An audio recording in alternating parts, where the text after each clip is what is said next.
Assalamu alaikum rahmatullahi. Welcome back to A Piece of Cake with him over there, which being is, who? Yeah, Abdurraheem Green, and that guy over there, which is Abdul Baker. MashaAllah, Abdurraheem. Assalamu alaikum rahmatullah. Walaikum salam, bro. Long time. It's been a long time, mashallah. It does seem like a very long time. How have you been? I've been okay, Alhamdulillah. I'm looking forward to this new Stream Islam platform that we're on today, Alhamdulillah. And probably gonna have to keep the show a little bit short today because of Maghrib's coming in like really soon. But bro, what are we going to be talking about? I think there's only one subject really that is all over the news. But there's so many angles that we can come at this subject from. The main thing I've noticed about the fall of Afghanistan, fall of Afghanistan, apart from its pure inevitability, and that anyone who knew anything about these type of things knew that this was going to happen. It was inevitable. I mean, the Americans did hang on in there for another 10 more than 10 years longer than the Russians. Yeah. But still, like, whether it's 10 years or 20 years. But the main thing that I've noticed, bro, is the propaganda machine. I feel increasingly, this is something that, I smell the stench of propaganda, right? And literally the moment Afghanistan, the moment Kabul fell to the Taliban and, everyone's being evacuated, the propaganda machine, starts churning out all of this stuff, from outright lies about the Taliban, ordering, forced marriages, and, it's the same old, same old. In fact, it's just the same, churning out the same lies that they were churning out, and half truths, because obviously with these lies is always, mixed up something that's true somewhere, right? It's never, very rarely, a complete and outright lie. It has something in there that's an element of truth, but in the end, it's just propaganda. It's just, most of it is just lies, and it's just sickening. And the other thing, bro, 200 cats and dogs over human beings. How more English can you get than that, bro? No, absolutely, Abdurraheem. I think that, this is the topic and the burning topic of the moment. And I'm going to respond and contribute to what you've just said. But I want to say to those many brothers and sisters and guests who've just sent their greetings, and I see fake names that are familiar. And yes, it's good to be back, and thank you for your kind words and your continued support and participation. I've seen names here: Joe, Shireen, Shabnam, so many names. I've just seen this. I'll have to reacquaint myself once the names come back up there. But again, Jazakallah khair, all of you, Jazakumullah khaira. But yes, Abdurraheem, you know what? I was looking today, and a clip, some excerpts were sent to me of statements of former leaders, presidents, prime ministers, and the hypocrisy with the statements that were being made when you compare them to what is actually happening with the reality. And as you rightly said, anyone who's anyone and nobody who's nobody, if you like, know that the situation with Afghanistan is not as any Western leader, military, political or otherwise, have ever stated. And we only have to look back at what happened to a superpower back then, Russia, and how they were kicked out and withdrew, or were expelled with their tails between their legs. So the US, the UK, European powers, and whoever were involved in this escapade, and I'm not belittling it, but this escapade, as you said, there was an ulterior motive from the origins of them going in, okay, right up until the point of them leaving. And one of the things I saw in the media over the last few days, when the horrendous attack took place, I'm going to say something which many might not say. It was as though leading up to that, they were inviting this to take place, because they kept talking about it on a daily basis. I was watching the news, the media saying there's a risk of a terrorist attack, there's a risk of a terrorist attack, there's a risk of a terrorist attack. lo and behold, one actually took place. But when the casualties occurred, if you go back to the first few hours, you only heard reference to US personnel that had died. And I was watching the news, waiting to, okay, was it just those 15? Where's the news concerning the local population, the local Afghanis? Where is it? Where is the news? And I was flicking thought, bro. Yeah, I was flicking across, thinking. Now, I was doing this deliberately because I've seen this time and time again. I said, right, it's not happening. They're not going to mention it. This should be clear to anyone who was in any shadow of a doubt that they don't care about the Afghanistani people, and even those who they used while they were present, the interpreters, the translators, all of those who became personnel. They did not care about them. And if you needed anything more stark, was the absence of reference to the other one. How many is it now? I've got numbers 175 minus the 15, the 160 Afghanis who had died. Okay, there was no reference to them until days later, and even now, Abdurraheem, they're mentioned as an afterthought or as a secondary aspect to what's happened to these US military personnel. Now, I'm not saying that, oh, we don't care, and no consideration to the 15 or so who died. Wa alaikum salam, Jordan. Of course, any death that is done through terrorism, okay, if terrorism is the established cause, okay, then we have to say, yeah, this is wrong in all shapes and forms. We cannot condone it. But my question to the media outlets, to the governments, to all these who are standing up now and speaking from a political perspective, if you really care about the Afghanis, you wouldn't have caused the fiasco and devastation that you've wrought the past 20 years. No one said that. They keep talking about the Taliban. And I'm not saying that, I'm not an advocate of the Taliban. They're ideological and other differences and the way some harsh realities in which they've dealt with their own people.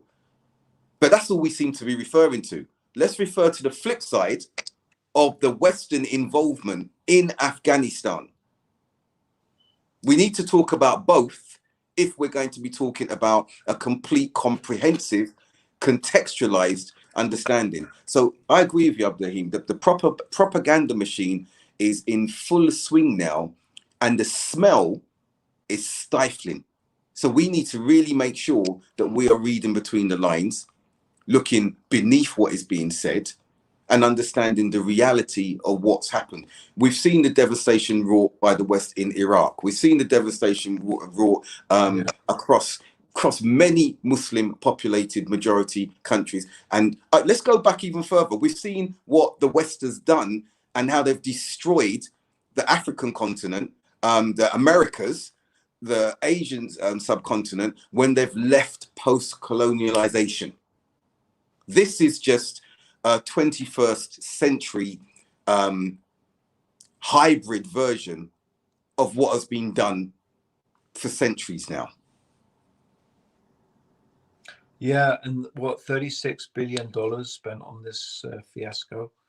But you know, the reality is, it's all, you know, it's all part of the military industrial complex. That's all it is. It's just a big money making. I mean, war is a big money making machine for, you know, those you know, big companies like Boeing and Lockheed Martin, and you know, those guys who are just making, their stocks have gone up hugely, 300, 400, 500% during the last 20 years, mostly because of the war in Afghanistan. They're making so much money, right? And that's what it's about. And you know, the chumps, you know, who send their, you know, heroes, they call them heroes. You know, I don't know how people think your kid's a hero, for going out to the poorest country in the planet, and occupying their land, right, and doing all sorts of terrible things to the people of that country, and not for any democracy or women's rights, because that's just a load of bull, you know, bull doo-doo, that's just pure propaganda, right? They don't care about women's rights. Women's rights never really improved in Afghanistan one single little bit. You know, apart from a few elite in Kabul, right? The average poor woman in Afghanistan, her life never really got any better. Imagine, however, though, if they'd spent those 36 billion pounds on just helping women in their healthcare and, you know, being able to, you know, do the things they do and make their life easier that way, right? Just little changes in their life, right, would be significant for them. But no, that's not, because it never really was about that. It was the same propaganda, by the way. The Russians used the same propaganda back in the, you know, the Right. 1980s. They Right. went there to liberate the Afghanis as well, right? From whatever. It's the same mantra. And it was even, there's even a WikiLeaks document stating very clearly that this was just propaganda that was being used in order to justify the war. It's just there in plain English, right? So, you know, this thing is just the sad thing behind it is it's a money-making thing. And then those people who went out there, I mean, you know, those soldiers who went out there to fight, now they want us to pay for their, recuperation and, you know, their rebuilding and their help for heroes. Yeah, the government doesn't pay for it, right? They want us to pay for it. And now they want us to pay for these Afghan refugees that they created. Yeah. Right. I mean, the whole thing is just a fiasco from beginning to end. $36 billion, and yet they say we don't have enough money to spend on the NHS. We don't have enough money for this. We don't have enough money for that. We don't have enough money for healthcare, right? People in America, in the USA, are literally so many people are living in poverty, right? That's right. So many health issues, right? $36 billion, right? Subhanallah, all for what? For claiming to invade a country that, you know, actually itself, you know, they had nothing to do with 9/11. They clearly said they had nothing to do with it. That was all a bunch of propaganda and lies as well. They were always ready to hand over Osama bin Laden. They always said, the Taliban would say, we'll hand over Osama bin Laden, but he just has to be tried in an Islamic court. And they said, Right. an Islamic court in Pakistan or Saudi Arabia. These are the things people never... Very few people. There are some people who talked about it. There were some journalists here and there, a few really rare voices, but it's the same old lie. You know what, Abdul Haqq, you know, when I was 14 years old, my dad decided, you know, I started reading this newspaper called the Herald Tribune. I know it. And the Herald Tribune was this sort of like mishmash. It was from America, but it was actually, they took stories from different newspapers and put them together. And then at the same time, I'd read this book that my sister, I don't remember the name of this book. I don't remember who the author was, but basically this book it was just a book about a guy who had fled Russia to go to America and basically said, America's not really that different. And this, when I say Russia, the Soviet Union, Yes. he'd fled the Soviet Union to go to America and ended up concluding that America wasn't really that different. It's just the mechanisms of control were just different, Right. but there was still mechanisms of control. And like, there were a few things that really opened my eyes to start looking. And, you know, I started realizing there was so much hypocrisy, so many lies, so many, you know, I would start reading it in these newspapers. I would see that when they talked about things that the Soviet Union were doing, they used a particular type of language, right? But when the West was doing exactly the same thing that they were criticizing the Soviet Union for doing. So they were criticizing the Soviet Union for doing something, right? And using a certain language.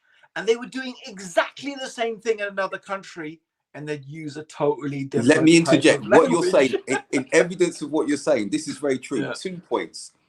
Like when we saw Russia, the incursion into the Crimea, okay, not so long ago, and we saw Obama and everyone up in arms about it, but they did very, very little.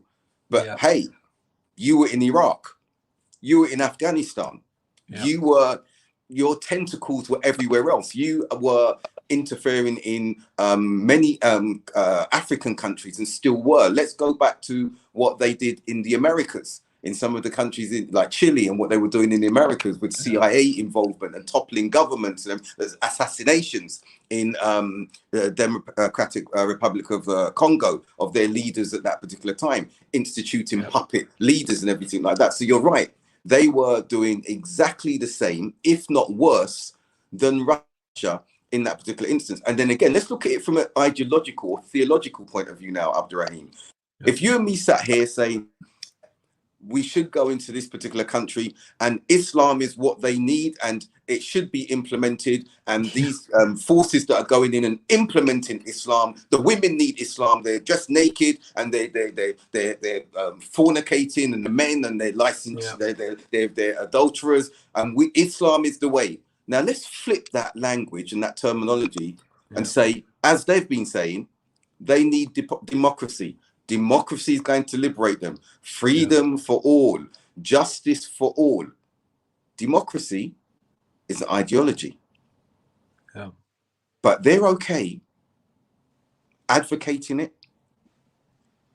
implementing it, propagating it, without any recourse or challenge, except those who say, no, you cannot do that in our society. Then they're labeled as what these days? Extremists. So you're right, Abdurraheem.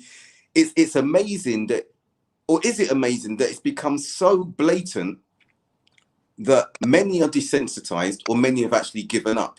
We watched what happened with the Trump administration. We watched what happened on the 6th of January.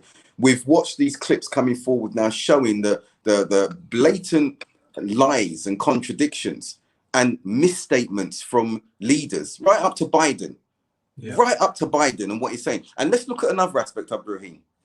You can pour millions into a really poor society and say, we're going to train up your people. Okay.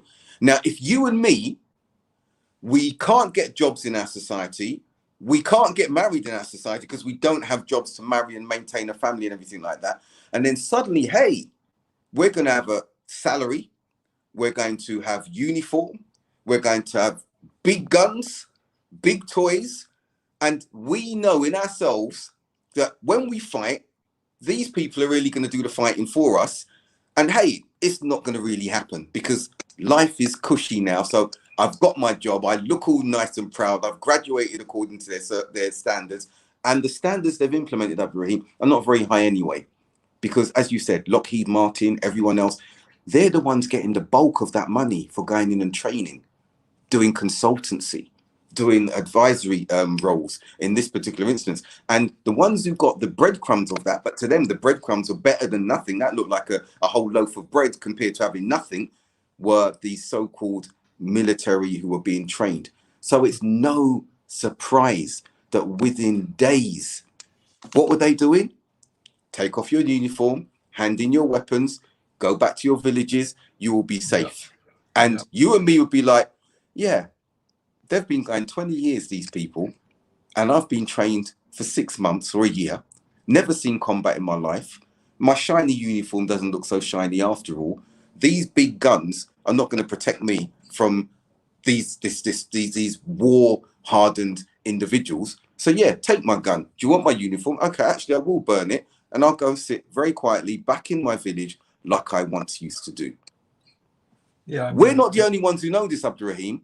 The US and all of these European entities that went in and trained them, they knew that themselves. Well, I don't know, bro. I think you might be surprised how self-deluded people can be, right? Okay. And I think you might find that actually they're really, they thought they were actually. I mean, look, the president of, the president, I don't even know his name, the former president of Afghanistan, wrote a book.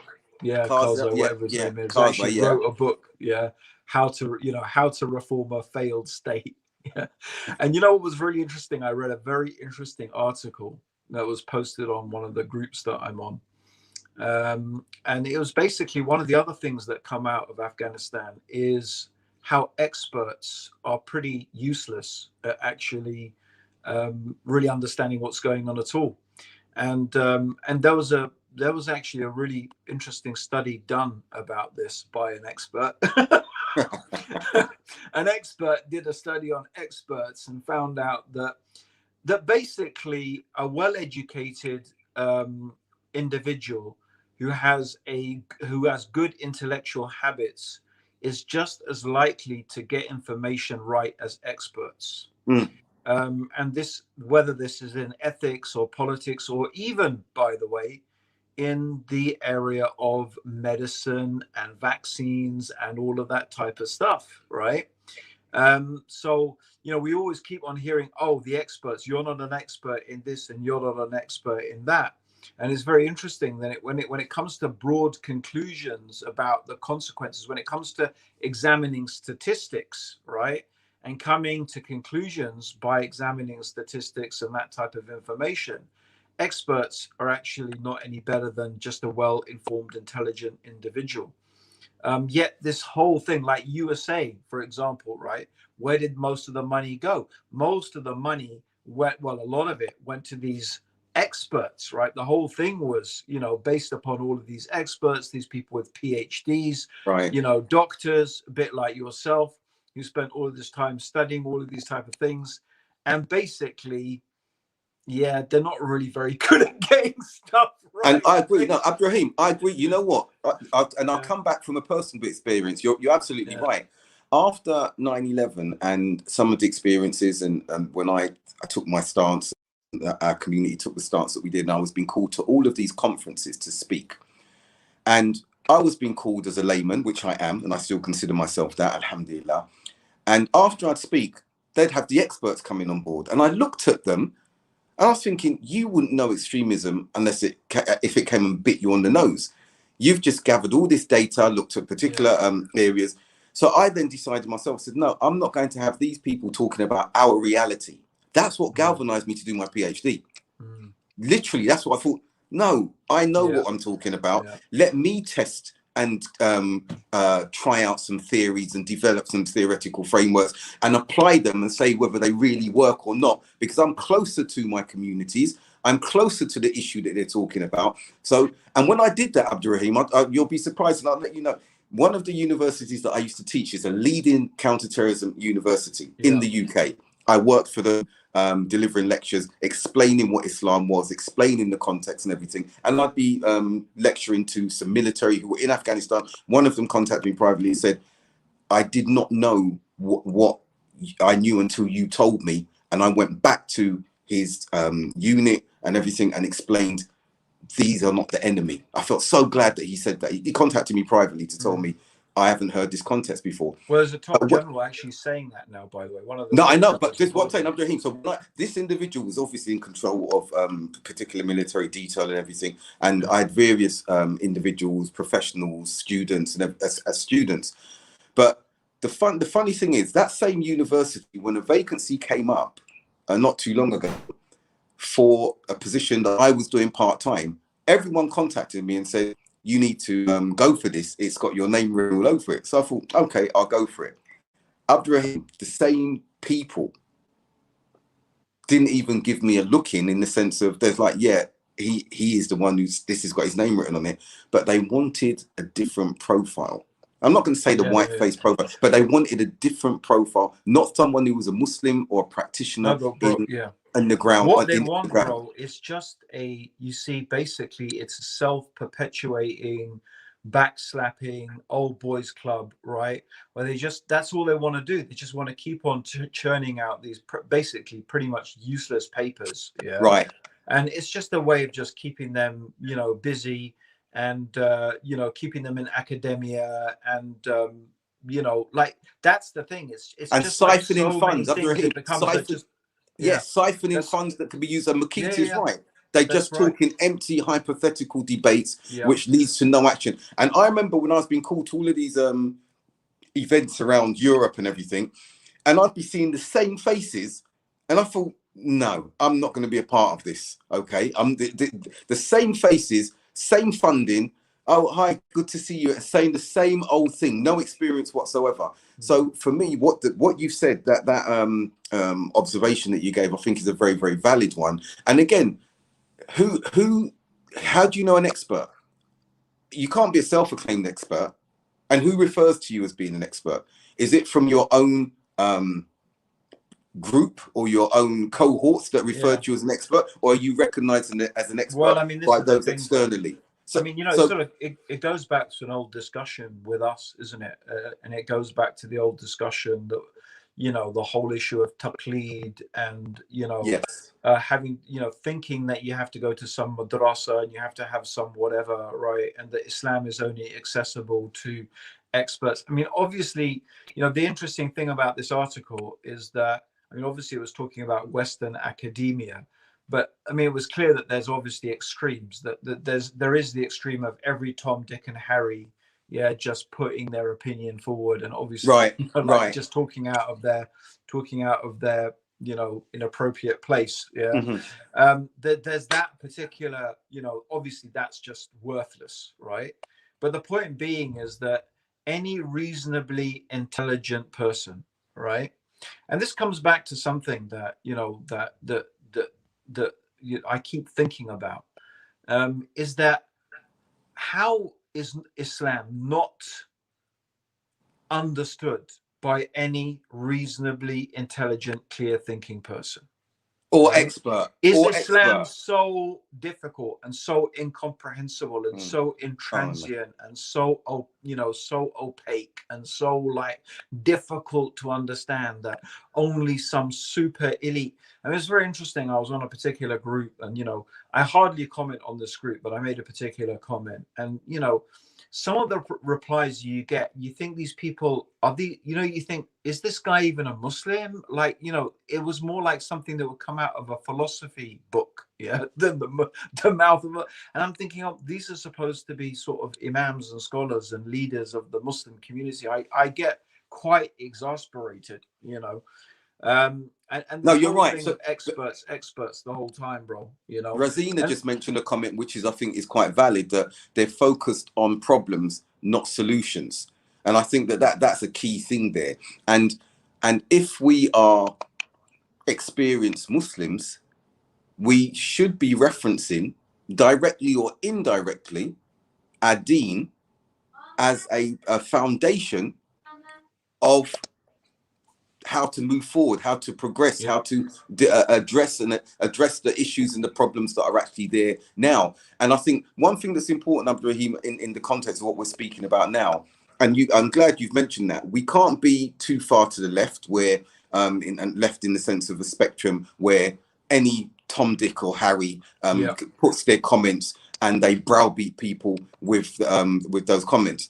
And then we can't be too far to the right to say, no, the experts have it, and we've got to basically designate them to that space there, and we end up blindly following them. But we can't blindly follow either. And you have those running after conspiracy theories and saying they're following that, they're believable. The others say, no, this is on the other side. We do need to be right in the middle in that particular instance. And I think a lot of the comments that have been made by our participants and the viewers who are there now, they are of that ilk, of that the balanced, insightful cohort. So well done to all of you with the comments that you're making. Now I'm going to ask Hassan to pull up. Shabnan made a comment earlier on, quite a detailed one, which we didn't have the time to look at, and I just want to go back to that and read what she said there, because I think she made a very, very key and observant point. So yeah, the dehumanization of the Afghans continues. For 20 years, we didn't hear a peep from those who have recently been screaming for women's rights and concerns. yeah. Where are all these voices when the Western occupations were causing destruction up until recently, including raping, killing, bombing, and dropping the Moab upon them? And Jazakallah khair, Sister Shabnam, for this. Very, very true, Abdurraheem. And again, while we're talking about that propaganda, you and I touched upon it briefly before, and while we're dropping that propaganda now, they're slipping something in while all of our heads are turned the other way, as they usually do. And as you said, it's something I think that you're very passionate about, and I think we need to talk about. And then that's the vaccine pass. Okay, so everyone, that's being slipped in now. So we're seeing full state football grounds again. We're seeing everyone's jumping up and down in concerts. You saw the article that I read recently about Freedom Day and whatever. So there was a bit of a stir about that. We're seeing protests in I think in France. Massive about protests in France, even in the other UK societies, as well, by the way. right? but they needed a distraction because this needs to be pushed under the table. It needs to get over the line, the finishing line. So what better than to have a distraction in a different region, somewhere else, to galvanize everyone to support, just like Pope Urban did back in the day when he said, we've got a Pope Urban II, when he said we have to remove these vile scum from the Holy Lands. And you remember the state of England at that time as well. They were just in darkness, the Dark Ages as they were called. So nothing like a distraction from home, but looking yonder at the alien other, whose society is backward, in need of our help, when our own society is in a mess. And touching upon that, women's rights are such that there are things that they're still petitioning for in the UK as well, equal pay and all these sorts of things. So the hypocrisy is just so well. I mean, you know, the crazy thing is, as they're talking about women's rights, all in the same breath, right? As they are literally talking about women's rights in Afghanistan, our kids are being told that you shouldn't even use gender pronouns. You shouldn't even call someone a woman anymore. You shouldn't use he and she and this and that, right? It's like you should use neutral pronouns. So, well, why are you talking about women's rights since gender is not even supposed to matter? And this is like this sort of ridiculous, glaring, like it's contradiction on such an insane level that you honestly feel that any society that is trying to contain such contradictions has literally got to, you know, like fall apart at the seams pretty soon, really. Yeah, I can't really, you know, it's just madness, bro. It's absolute madness. Hypernormalization. It's hypernormalization. There's so many. That's such a good example, Abdurraheem, and I hope viewers really pick up on just that. Is anything from tonight where it's the Western society is screaming and banging that loud drum about women's rights, but back home we're saying no, gender neutrality. You cannot say anymore. How can you talk what's happened to women's rights in the UK? What's happened to women's rights in the US? Abdurraheem, absolutely outstanding point. One of those drop the mic moments for me, to be honest with you. But that's the hypocrisy we're looking at. But this is the thing, Abdurraheem. The media propaganda machine is going to move on to something else. And unfortunately, we as Muslims are going to follow in suit, in tow. We're just going, oh yeah, this was the story of yesterday, and we're going to continue in this particular instance. Let's look at let's look down the line when we've got Afghani brothers, sisters, and children over here in the UK, and then suddenly the society starts turning on them. Sound familiar? What happened with the Windrush generation? What happened with the Commonwealth countries who built this, who contributed to building this country and the NHS, and who fought in the Second World War and First? Okay, not from all of the Commonwealth countries, and the treatment that their descendants we continue to receive in 2021. When will that start happening to the Afghan community? Use them and lose them, bro. You know, that's right. It's, you know, it's I don't even know what to say. It's shameful. And look, like there are a lot of good people out there who know it's shameful. They know it. Yeah. And they feel ashamed and they feel disgusted. And they're not even good people. I wouldn't even say you need to be good to sort of get that, right? It's just like a normal human response. You know, that, like, I think the way all the translators have been treated, a lot of, you know, like people can't get into the country. I mean, that's it. But people need to know. I mean, you're dispensable. They don't really care. Right. They'll make a show of caring because they need to put on a show. Right. Yeah. But that's about it. I mean, I think, look, the main, you know, my main concern at this particular time as a British, as a English, British, whatever, British person living in England. And one of the things that I do think is important is that when our Muslim brothers and sisters come from Afghanistan, and, you know, they are our Muslim brothers and sisters, whatever they've done, whatever they've been up to. Yeah, there is a bit of me in a part of my head says, you know, what sort of people would want to run away? Probably not the best sort of most, maybe, you know, like who is going to be terrified of the Taliban? Drug dealers, pimps, You know, like anyone dealing in something really dodgy, and obviously anyone who is helping, you know, the occupation forces, they're going to be, you know, wanting to get out. But then a lot of people are just terrified because of what they've heard and what they've experienced, because the Taliban did do some pretty nasty things in their last. Yeah. You know, I've never denied that. I've just said, look, you know, people should be balanced and say the truth about the Taliban. You don't need to say lies. And they did do some really horrific, yeah, un-Islamic things. yeah. They did do, and there's no denying that, right? But a lot of the stuff that was said about them was also just not true. It was just real propaganda, right? And I don't want to go into that. You know, I've spoken about it. You know, I spoke about it then. 20 years ago, I was speaking about it in universities and stuff like that. But and similarly, I talked to some, you know, some troops who are, you know, being stationed somewhere, you know, but they wanted to know about certain things when I was working in the London Central Mosque, you know. And this funny thing was, they said at the end of it, it said, "Oh, so we're fighting the wrong guys then?" I said, "Well, I don't know, it's your conclusion you have to make." But yeah, I mean, I think the thing is, at the end of the day, I think this thing of vaccine passports, bro, as well, right? Before you go on to that, I'll be honest, bro, it really concerns me. No, before you go on to that, and I think as we're going to make this a short show tonight, and we can conclude on that. Maybe we'll make that another discussion. Yeah, no, I'll let you conclude on that. But one thing I want to throw out there as well, Abdurraheem. Have you noticed one thing?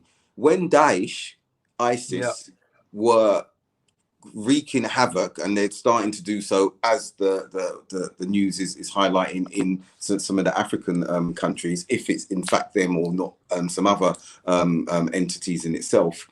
Notice that the West and others, even Muslims, okay, were very quick and keen to label them as Salafi, so that they could conflate Salafia with extreme, with Salafist, with extremism. Okay, isn't it interesting that label, because it was done with Boko Haram as well? Okay, everything Salafist. The question is, why haven't they done that with the Taliban? Why haven't they conflated Salafism with the Taliban? This is very, very interesting. And this is a question, because they're saying all the entities are extreme, and indeed there are extremities, especially ISIS. We know that's clear in that instance there. Taliban, there are extremes in ideology and aspects to what they've done as well. So why is it what's good for the geese is not good for the gander?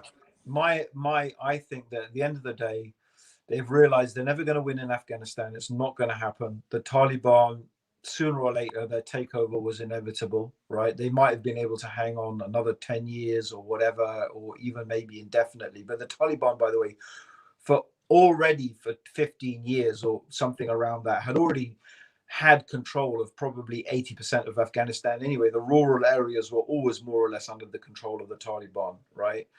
Minus some particular areas where, for example, you had Dostum or Ahmed Shah Massoud, or obviously there were pockets that were other warlords had control, but the Taliban pretty much controlled most of the country anyway, right?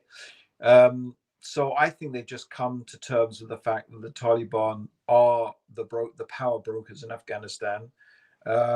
They probably feel they have changed enough to be able to make some, some sort of, agreement with them. They've obviously come to some sort of agreement. But Abdurraheem, a good point. And so I think that's what it is, bro. I think they're just realizing that there's no other alternative. So that's what I'm thinking, that they've just. But you know what? Go back 20 years. Go back. I think that's why they're not there. There's not that same level of propaganda against the Taliban as there is against, for example, Daesh. Well, they're not the same anyway. They're not. No, they're not. They're definitely not like. I mean, the ISIS were a bunch of real ignoramuses. Yeah, just pure. Absolutely. They were just literally gangsters with Islamic, I don't know, with a pretended Islamic facade. We know those people, bro. Those people who used to justify credit card fraud and, and say that the non-Muslims are our sex slaves. We had them here in the UK. We did. For years, absolutely. We had these people. Absolutely. Right? It's not a new phenomenon for us. You know it, Abdul. Yes. Right? First-hand experience of dealing with them. Saying that you and me, our wives were halal for their followers to take as sex slaves, bro. Yeah, that's right. We know those individuals. We know these people. Yes. Right? from back in those days what That's right. they are, right? That's So right. the Taliban are nothing like that, bro. Like, at No, the I end of the agree. day, My point yeah. is, so as you said, these individuals, retrograde, backward, I will say backward individuals. So why then label them Salafi and those who've got a much Yeah, more because comprehensive, much more yeah, comprehensive roadmap for their own society? I They think the won't thing throw is, that bro, label because on them. to be fair, right, a lot of these movements like ISIS, yeah, like Bin Laden and this and that, they have a Salafist approach in the sense that they're, you know, they claim to be able to go back to the texts and access stuff themselves, which is not obviously what the Salafi minhaj has ever been, right? But it is that they push this idea that, you know, we can dispense with the madhabs, we can dispense with traditional scholarship, we can like go back to this raw sort of Islam. So it's their claim, isn't it? You Right, understand? It's not like, right. whereas the Taliban are not, they're, you know, they're basically what, Maturidi, Deobandi, you know, they're a militant Deobandi Strand, you yeah, know, based yeah. sort of, I don't want to say they're Deobandis, you know, that might upset some but I think that's basically pretty much their ideology, Hanafi. Yeah, so they're not really Salafi like that, right? They don't. But going back to, sorry to interject, Abdurraheem, I want you to have the last word Yeah. on this as well, but because I want you to conclude with the smoke screen that this has caused with regards to the vaccine cards. But let's go back 20 years now. The West have been in negotiations with the Taliban many a time before, and Yes, those they who have. may not Yeah. remember when Yeah. the Taliban were flown over to Yes. Camp David to sit with President George Yes. W. Bush at that time to discuss particular agreements with regards to opening up pipelines, because the oils that were the gas and oil that was found in the Caspian Sea at the same time as the Russians were wanting to get their hands on it. So what the Americans said is, if we can negotiate not with the power that be, the legitimate power that be in their eyes, but the Taliban at that particular time, okay, then we can develop a pipeline running from the Caspian Sea right across Afghanistan into calmer territory, if you want, so that we could have access to the oil and gas. I know you remember that, Abdul. That was Camp David. They posed in pictures with them. And what did the Taliban say in that meeting? They said no. That meeting took place, I think, in July or the summer of 2001. Okay. They said no. They went back to Afghanistan after being feted and looked after and hosted and everything like that. Yeah. And I'm no conspiracy theorist, as you know, Abdurraheem. But lo and behold, when they said no, we then saw on the sunny skies of the 11th of September 2001, what happened then. Now, everyone might be saying, Haqq's not a conspiracy theorist. No, I'm not. But I'm just saying. I'm just saying, a few months before they were there, then we see in October, they're bombing Afghanistan. Yeah, I for mean, Bin whatever, Laden. bro. Look, the bottom line is there were certain plans and ideas that were clearly in place beforehand. There's, you know, whether it was invading Iraq, Afghanistan, the idea for this was there way before. So you know, like, they don't necessarily need an excuse. They'd find something else in That's order right. to do it. It doesn't need to be That's right. something as dramatic as 9/11. They've No. done that with way less provocation than 9/11. Yes. But 9/11 definitely gave them an excuse to do all sorts of things. And unfortunately, the bottom line is, for us living in the West, we can talk about all of these things, but let's talk about us living in the West. The reality is that the most positive things about being a Muslim living in the West is the degree of freedom that one has had in order to practice your religion and to speak, right, and to articulate your ideas. And these are, you know, supposedly founding principles upon what the whole of what Western society is built, right? And for me, the thing that is, in a sense, saddening, in a sense, I wouldn't say shocking, because it's not really shocking, because that's the nature of disbelief. It's always going to contradict itself. So it's inevitable, but it's still sad for me in a way that you see those freedoms being eroded, being demolished. The first is the Patriot Act, was a massive, you know, literally a sword you know, slashing away basic freedoms, basic principles of justice upon which, you know, Western civilization is built, habeas corpus, for example, basically taken away by the Patriot Act, and the increasing numbers of anti-terrorist legislation in this country, which really literally, you know, you could probably have a penknife or a, you know, a few innocent, you know, like chemicals that you might just clean your drain with, and that could be aiding and abetting terrorists, you know, like Right. literally anything. It's ridiculous. We know that sisters have gone to prison. Sister went to prison for writing a poem, right? You know, some guy spent time for saying that British troops were going to burn in hell. Like, what? This is true, bro. This really happened. Yeah. Right? People, you know, being put in prison for having books by Said Qutb, selling them, you know, like all sorts of madness, right? I mean, we're not talking about communist Russia or Nazi Germany. We're talking about England. Being reported for wearing, bro, being reported for saying free Palestine, and okay, being and that's you're right. You know, being, you know, not criticizing Israel, you know, like saying free Palestine, like it's getting worse and worse and worse, bro. And this pandemic, the first thing they did, the House of, you know, the House of Parliament, you know, and I used to say there's a bunch of people sitting there, right, who don't even know how to clean their butts properly, and they're passing laws about how we're going to live. That's just a joke, right? The first thing these people did, I mean, these traitors to freedom, these traitors to you know, basic liberties that, you know, that this whole society is supposed to be based upon. What did they do? Passed a whole raft of dramatically austere, draconian legislation to restrict our human rights, and it's got worse. Yeah. Like now, if you make a demonstration and you make too much noise, you can be arrested under the Riot Act, or so. It's incredible, bro. I was arrested under the Riot Act in 1989, and thankfully they dropped the charges. But yeah, I was arrested under the Riot Act, and that was for resisting arrest and being brutalized. Well, so in resisting while black. So that was under the Riot Act. I was arrested. Resisting while black. That's why I got arrested. You know what they say about the Red Bull, the Black Bull, and the White Bull, right? What's that? You know the story. You know, first the lion came for the, you know, went to the Red Bull and went to the White Bull and said, "Listen, let me eat the Black Bull and I'll leave you two alone." They said, "Yeah, okay," because he couldn't take them three on at once, right? Yes. And then he went to the Red Bull. He said, "Listen, Red Bull, let me eat you. Let me eat the White Bull, and you know, I won't." Or, you know, he went to the Red Bull or whatever it was, and bit by bit he took them down, right? And it's the same thing. Right, it's the same thing. Yeah, and it's just like the very same things that happen to people of color, right? It's just happening to ordinary people now.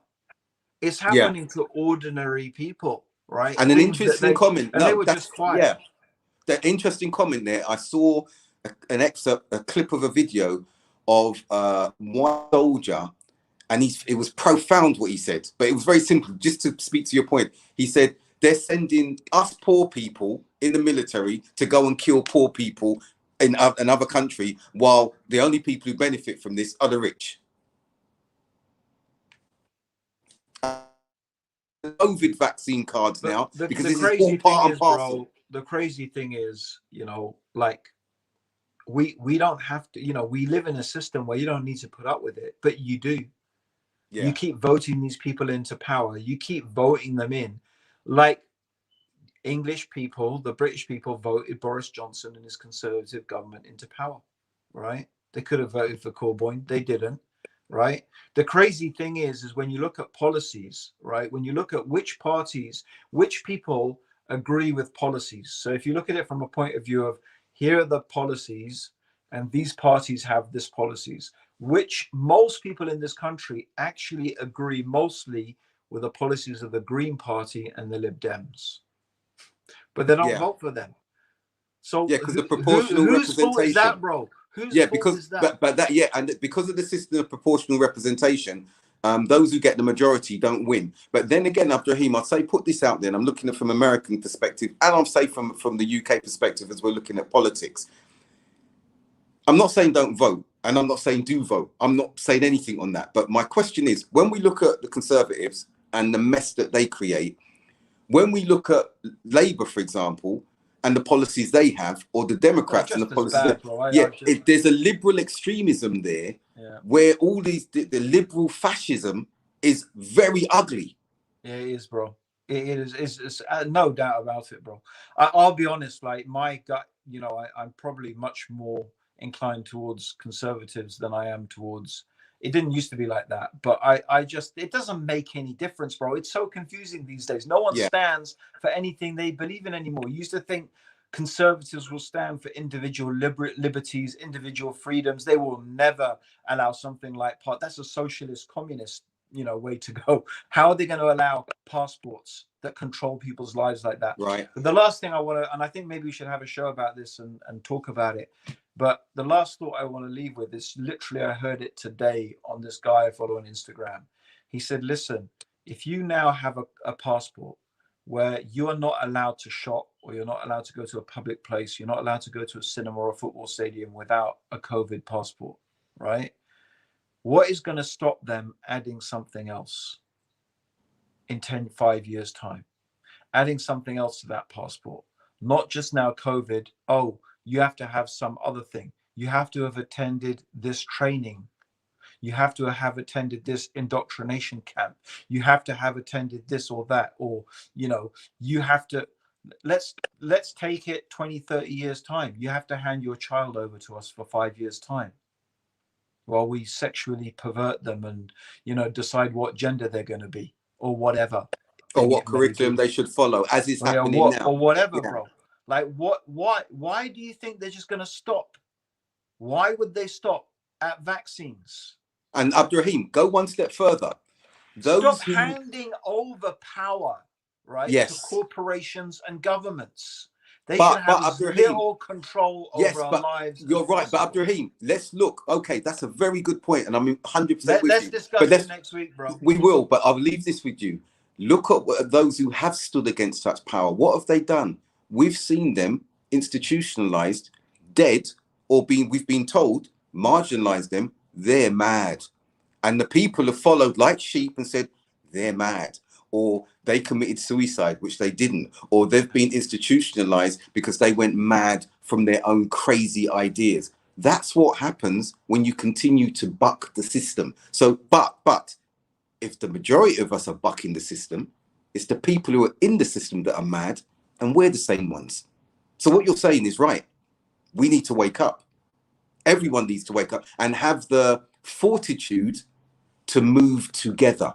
And as Muslims now, we're equipped with the greatest thing of all, the Quran and the Sunnah, but not to use these two sources as slogans, because that's what it's become in this age, sloganistic.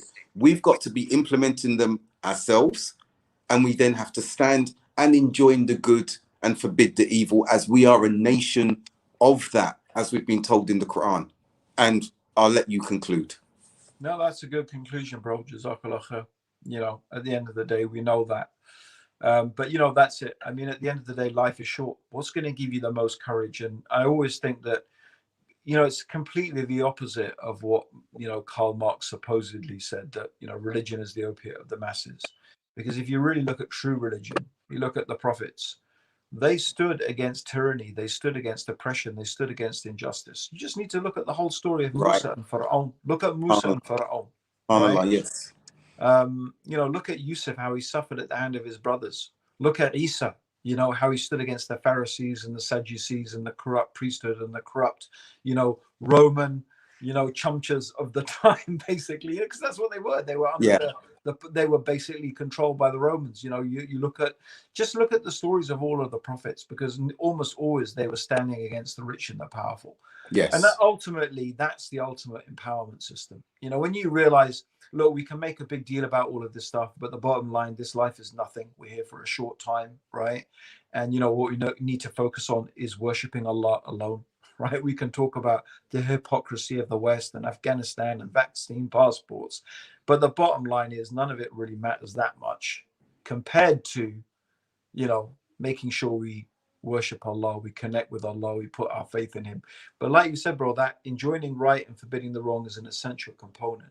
Muslims, we're not just, You know, like that famous story where, you know, Jibreel, he comes down to destroy this village, and he finds this man worshipping Allah, and he goes to Allah. He says, Allah, I found this man worshipping you. You told me to destroy this village, but this man's just worshipping you the whole time. And Allah says to Jibreel, start with him, because he lived amongst these wicked people, and the sign of displeasure did not even cross his face. SubhanAllah. Jazakallah khair. I've nothing more to say on that point at this stage. SubhanAllah. Abdurraheem, Jazakallah khair. It's been a pleasure as always. It's been great seeing you again and chatting again, bro. Likewise. It's always a roller coaster with us, bro. It is. And I hope for our viewers, this is just a taster of what pieces of cake are to come. And I hope that you've had your palate has been whetted, that your appetites are also still ready for some more, and that you've had a spiritual nourishment, as I have, always engaging with Abdurraheem. And welcome back to everyone. And we look forward to seeing you next week, because he's going to be here next week. That's over there. Abdurraheem Green. This, I'm sure it's supposed to be the other way around, isn't it? That is, oh yeah, no, yeah. I'm right. I've got it. So that is. You're right. Well, this is Abdurraheem Green, and that is Abdul Haqq Baker. And this was a piece of cake. Assalamu alaikum wa alaikum salam wa rahmatullahi wa barakatuh.